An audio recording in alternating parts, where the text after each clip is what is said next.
نكون من الذاكرين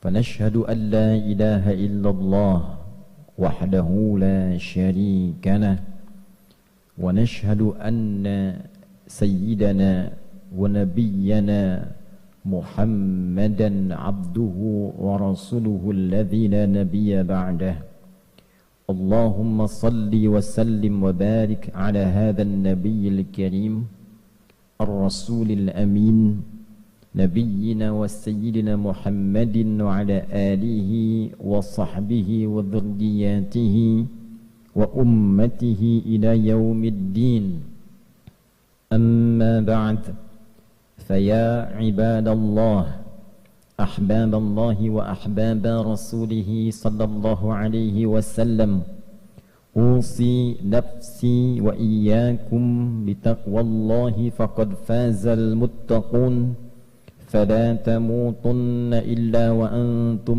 مسلمون فقال تعالى يا أيها الذين آمنوا اتقوا الله حق تقاته ولا تموتن إلا وأنتم مسلمون. Hadirin jamaah Jumat rahimani wa rahimakumullah. Kita mengawali pertemuan Jumat ini terdokumentasikan dalam kitab Sunan An-Nasa'i nomor hadis 2357. Sanad hadis ini diriwayatkan pada sahabat mulia yang masih junior, masih muda, kurang lebih 5 tahun di atas sahabat Ibnu Abbas radhiyallahu taala anhuma, yang saat Nabi sallallahu alaihi wasallam wafat beliau masih berumur 20 tahun. Ayahnya termasuk yang dikasihi oleh Nabi sallallahu alaihi wasallam, bahkan pernah tercatat dalam sejarah menjadi anak angkat yang diadopsi oleh Nabi sallallahu alaihi wasallam. Sahabat junior ini bernama Usamah, ayahnya Zaid bin Harithah radhiyallahu taala anhuma. Sahabat Usamah bin Zaid bin Harithah karena kecintaannya terhadap ilmu, kecintaannya terhadap Nabi sallallahu alaihi wasallam, senantiasa melihat kebiasaan Nabi yang disimpulkan oleh beliau khusus di bulan Sya'ban. Nabi itu senang menunaikan ibadah tertentu. Maka ditanyakanlah kepada Nabi sallallahu alaihi wasallam. Beliau berkata, "Qultu," aku bertanya, "Ya Rasulullah, wahai Rasulullah, lam araka tasumu syahran minasy-syuhuri ma tasumu min syahri Sya'ban." Ya Rasulullah, saya tidak melihat kebiasaan Anda, baginda, banyak menunaikan puasa sunnah dalam satu bulan dibandingkan bulan-bulan lain, kecuali saya lihat Anda banyak menunaikannya di bulan Sya'ban. Jadi Nabi sallallahu alaihi wasallam di luar bulan Ramadan yang diperintahkan kita menunaikan ibadah puasa wajib sebulan penuh, di luar Ramadan Nabi juga menunaikan puasa sunnah. Di antara sekian bulan, 11 bulan selain Ramadan, Nabi diamati oleh sahabat yang kecil, yang junior ini banyak menunaikan puasa sunnahnya di bulan Sya'ban. Maka ditanyakanlah kepada beliau sallallahu alaihi wasallam, mengapa Nabi banyak menunaikan puasa di bulan Sya'ban? Dalam syarahnya, apakah ada keutamaan di bulan Sya'ban ini sehingga dengan itu Nabi sallallahu alaihi wasallam banyak menunaikan puasa di bulan ini? Maka Nabi sallallahu alaihi wasallam kemudian menjawab, qala Rasulullah sallallahu alaihi wasallam, dzalika syahrun yaghfulun nasu anhu baina Rajab wa Ramadan. Duhai Usamah bin Zaid bin Harithah, bulan Sya'ban itu adalah bulan yang memiliki keutamaan, bulan yang istimewa, yang keistimewaan ini mulai banyak dilupakan oleh orang-orang. Terletak bulan ini antara Rajab dan Ramadan.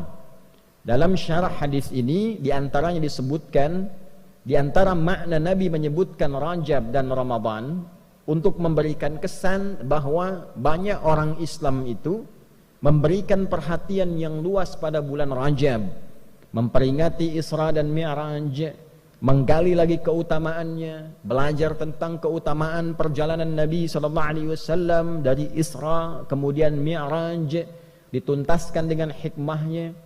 Kemudian setelah itu menyiapkan Ramadan sehingga lupa dengan keutamaan Sya'ban yang letaknya ada di tengah-tengah Rajab dan Ramadan. Orang-orang pada masa itu sudah mengetahui bulan Sya'ban itu letaknya antara Rajab dan Ramadan. Tapi Nabi menyebutkan posisi ini dan disebutkan Rajab dan Ramadannya ingin memberikan kesan kepada umat Islam, umatnya Nabi Muhammad SAW, saking kita fokusnya peringatan di bulan Rajab, Isra dan Mi'raj, banyak pengajian, banyak sekali ceramah, kemudian menyiapkan Ramadan, lupa bahwa Sya'ban pun punya keistimewaan yang tidak ditemukan di bulan-bulan yang lainnya. Saking istimewanya Nabi banyak menunaikan puasa sunnah di bulan Sya'ban ini. Maka apa keistimewaannya Rasulullah? Wa huwa syahrun turfa'u fihi al-a'malu ila rabbil alamin wa uhibbu an yurfa'a amali wa ana shaimun. Di bulan Sya'ban itu adalah bulan istimewa, waktu saat amalan-amalan kita ditampakkan di hadapan Allah Subhanahu wa ta'ala. Tentu Allah itu sebelum ditampakkan pun sudah mengetahui sifatnya maha. Sebelum dilakukan, sedang dilakukan, setelah dilakukan, Allah maha mengetahui seluruhnya. Tapi disebutkan kalimat-kalimat seperti ini, itu ada maknanya, ada syarahnya. Kalau kita mengaji di ilmu hadis, disebutkan kalimat-kalimat semacam ini untuk menunjukkan bahwa waktu itu begitu istimewa, keadaan itu begitu istimewa. Saking istimewanya amal-amal kita itu disebutkan walaupun sudah diketahui. Misal kita ingin berikan gambaran, menteri-menteri dalam kabinet misalnya bekerja, dia melakukan riset, analisa, penelitian, misalnya di bidang ketahanan pangan, menyiapkan ketahanan pangan terbaik, padinya, untuk ternaknya dan sebagainya. Nah, Presiden sudah melakukan riset terlebih dahulu. Sebelum menterinya bekerja, Presiden menugaskan orang-orang tertentu, coba pelajari di lapangan bagaimana. Jangan sampai nanti menterinya presentasi ternyata tidak sesuai dengan data di lapangan. Maka ketika menterinya presentasi di hadapan Presiden, kemudian disebutkanlah hasilnya sesuai, hasilnya bagus, yang luar biasa. Sebelum menterinya presentasi, disampaikanlah kemudian catatan-catatan menteri itu di hadapan Presiden, misalnya oleh sekretaris kabinetnya, oleh menteri koordinatornya, disebutkan ini catatannya bagus, penelitiannya bagus, hasilnya bagus, datanya benar. Tentu ketika disebutkan prestasi-prestasi yang baik ini, bukankah perasaan menterinya nyaman? Bukankah menterinya akan senang? Bukankah menterinya akan bahagia? Kalau kita sekarang sedang bekerja dengan baik, berprestasi, kemudian nama kita disebut secara nasional, dipresentasikan, disebutkan di hadapan pejabat-pejabat, disebutkan di hadapan masyarakat-masyarakat, si fulan ini bagus, sholatnya bagus, sosialnya bagus, beramalnya bagus, semangatnya bagus, kenegaraannya bagus. Bukankah ketika diviralkan itu kita merasa bangga? Kita merasa senang? Sekarang orang masuk koran sudah senang, orang viral sudah senang, orang disebut-sebut sudah senang. Nah, ini ada waktunya nama dan amal kita disebut-sebut di hadapan Allah. Si fulan amalnya begini, si fulan salatnya begini, si fulan baca Qur'annya begini, si fulan sedekahnya begini. Disebutkan di hadapan Allah, sekalipun Allah sudah mengetahui itu semua, untuk memberikan petunjuk kepada kita bahwa nama kita sedang disebut. Amal kita sedang diagung-agungkan, amal kita sedang dievaluasi. Maka Nabi SAW memberi contoh kepada kita, saya akan sangat merasa senang dan gembira ketika amal saya ditampakkan di hadapan Allah, disebut-sebut, dievaluasi, saya sedang dalam keadaan menunaikan puasa. Hadirin, Sekarang kita masuk pada syarahnya dengan singkat tentang hadis ini. Ada 3 pokok yang terkait dengan syarah hadis dimaksudkan. Yang pertama, tipikal seorang muslim belajar dari ilmu sanad pada hadis ini, tersambung sanadnya pada sahabat Usamah bin Zaid radhiyallahu taala anhuma jami'an. Ini sahabat anak muda, pelajar. Jadi kalau Nabi usia 43 tahun, beliau baru lahir. Nabi diangkat jadi Nabi sallallahu alaihi wasallam, diberikan bekal oleh Allah selama 3 tahun 6 bulan. Bekal, belum berdakwah secara luas, ini anaknya baru lahir. Nabi berdakwah, tinggal di Mekah kurang lebih berdakwah. Setelah fase 3 tahun, 10 tahun. 10 tambah 3, 13 tahun. Berarti anak ini usianya baru 10 tahun. Tapi 10 tahun ini senang dengan ilmu. Membersamai Nabi sallallahu alaihi wasallam, belajar kepada Nabi, belajar dengan benar, belajar Qur'annya, belajar salatnya. Yang hebat, anak ini sampai ingin tahu kebiasaan Nabi. Ini memberikan pesan kepada kita dalam ilmu sanad, kalau ada orang pintar, orang hebat, orang soleh, dekati dia, lihat kebiasaannya, lihat bagaimana ia beraktivitas, supaya minimal kita mendapatkan kesolehan dan kepintarannya. Lihat bagaimana cara dia belajar, lihat bagaimana cara dia beribadah, lihat bagaimana cara dia berinteraksi dalam kehidupan sosial. Dulu semua sahabat Nabi begitu. Yang ingin dapat percikan berkah ilmu dari Nabi, maka mereka akan melihat bagaimana Nabi belajar, dibimbing oleh Allah Subhanahu wa taala melalui malaikat Jibril. Itu ditiru kemudian. Ketika Nabi menyampaikan, langsung dipraktikkan. Maka hasilnya seperti sahabat Ali bin Abi Thalib radhiyallahu taala anhu, sahabat Abu Hurairah radhiyallahu taala anhu, Salman Al-Farisi radhiyallahu taala anhu, yang kecil-kecil seperti Abdullah bin Abbas radhiyallahu taala anhuma, Abdullah bin Umar radhiyallahu taala anhuma, Abdullah bin Amr bin Al-As radhiyallahu taala anhuma, termasuk sahabat Usama bin Zaid bin Harithah radhiyallahu taala anhuma jami'an. Kalau belum dapat pintarnya, dapat solehnya. Rajin ke masjidnya, rajin bacaan Qur'annya. Kalau sudah soleh dulu, ilmu pasti datang. Karena syarat ilmu mudah diberikan oleh Allah adalah hadirnya kesolehan dalam diri kita, mantapnya hati kita menerima cahaya. Wattaqullah wa yu'allimukumullah. Tingkatkan takwamu kepada Allah, baru Allah tanamkan, ajarkan, pahamkan pengetahuan pada diri kita. Yarfa'illahu alladhina amanu minkum walladhina utul ilma darajat. Kalau ingin diberikan ilmu utul ilma, maka tambahkan imannya dulu. Rajin tahajudnya, rajin zikirnya, rajin salawatnya pada Nabi SAW, semangat dalam belajarnya, semangat dekati Allah. Kalau sudah dekat dengan Allah, diberikan apa yang kita inginkan, termasuk ilmu. Nah, inilah Usamah bin Zaid bin Harithah radhiyallahu taala anhuma jami'an. Maka dalam ilmu sanad tidak cukup kita mendengarkan matan isi hadis. Lihat orang yang meriwayatkan hadisnya, siapa mereka? Ada yang di bidang militer, ada yang di bidang kamtibmas, ada yang di bidang niaga, bisnis, ada yang di bidang pengetahuan, ada yang di bidang rumah tangga. Pelajari siapa mereka, bagaimana mereka mengambil ilmu dari Nabi sallallahu alaihi wasallam. Nah, sahabat ini karena melihat kebiasaan Nabi di bulan Sya'ban, artinya apa? Beliau ini orang yang rajin mengamati perilaku Nabi. Karena rajin mengamati perilaku Nabi, dekatlah dengan Nabi dan mendapatkan percikan keberkahan dari keberkahan Nabi sallallahu alaihi wasallam. Maka di era Umar bin Khattab radhiyallahu taala anhu saat menjadi khalifah, beliau presiden, punya Baitul Mal, pusat ekonomi, pusat harta. Pada waktu-waktu tertentu dibagikan ke semua rakyatnya.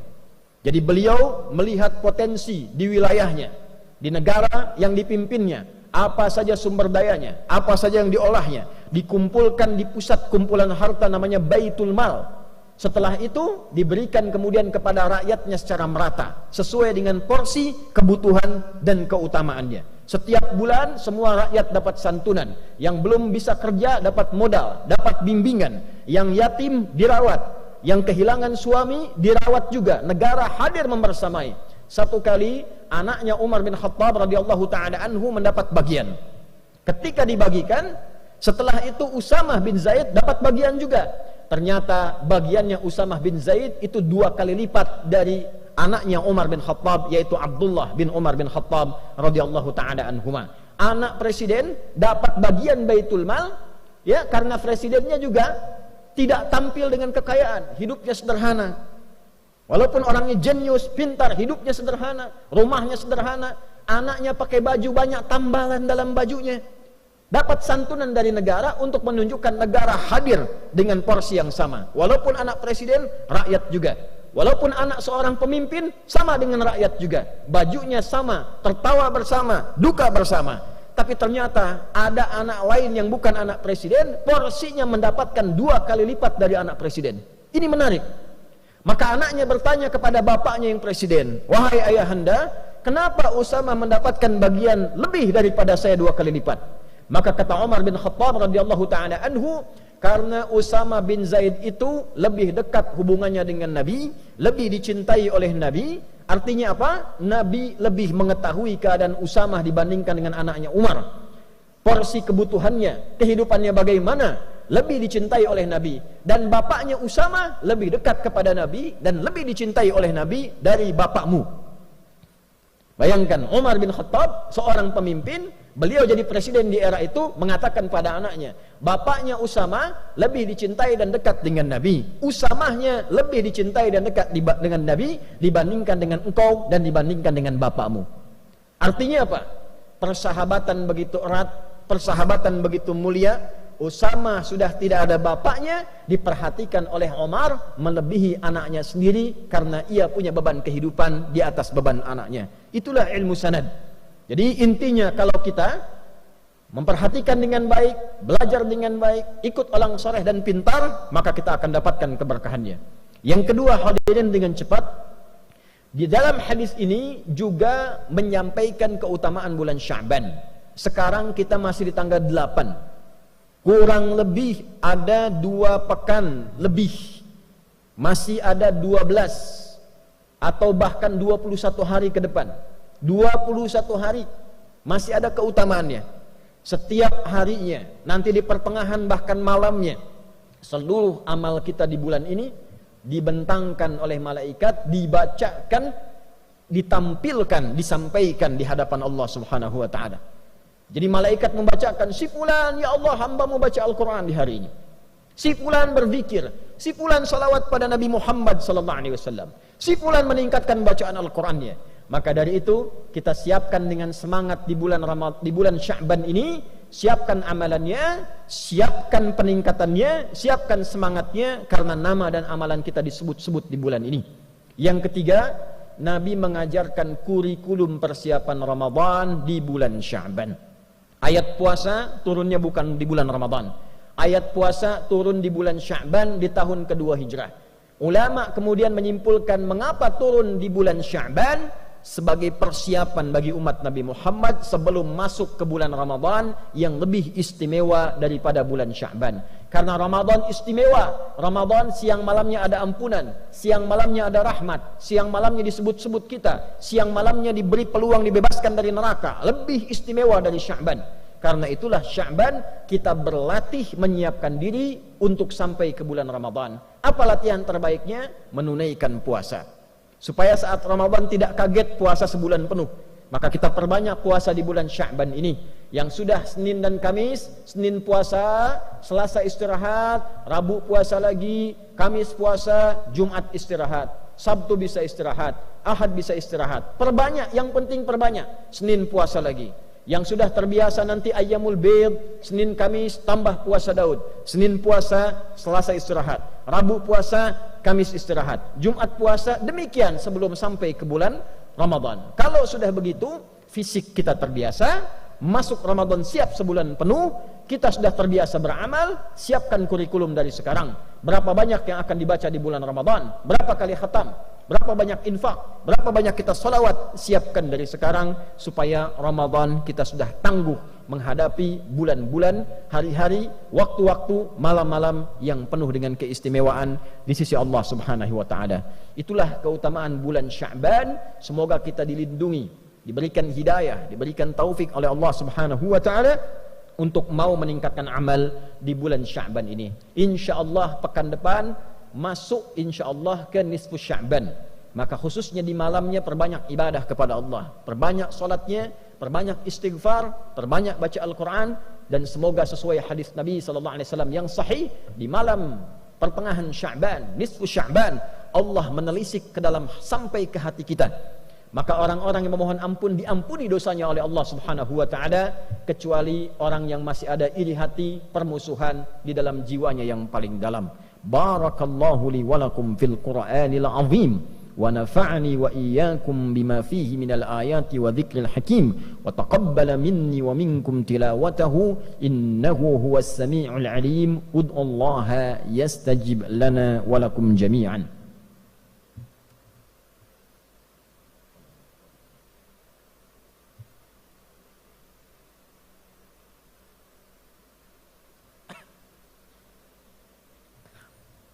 Alhamdulillah wassalatu wassalamu ala rasulillah nabiyyina wa sayyidina Muhammad ibn Abdillah wa ala alihi wa sahbihi wa man walah. Nashhadu an la ilaha illallah wahdahu la syarika lah wa nashhadu anna Muhammadan abduhu wa rasuluhu alladhi la nabiyya ba'dah. Allahumma salli wa sallim wa barik ala hadzal nabiyil karim ar-rasulil amin nabiyyina wa sayyidina Muhammadin wa ala alihi wa sahbihi wa dhurriyyatihi wa ummatihi ila yaumiddin. Fa ya ibadallah, qala ta'ala ya ayyuhalladzina amanu taqullaha haqqa tuqatih wa la tamutunna illa wa antum muslimun. Wa qala ta'ala innallaha wa malaikatahu yusalluna 'alan nabi ya ayyuhalladzina amanu sallu 'alaihi wa sallimu taslima.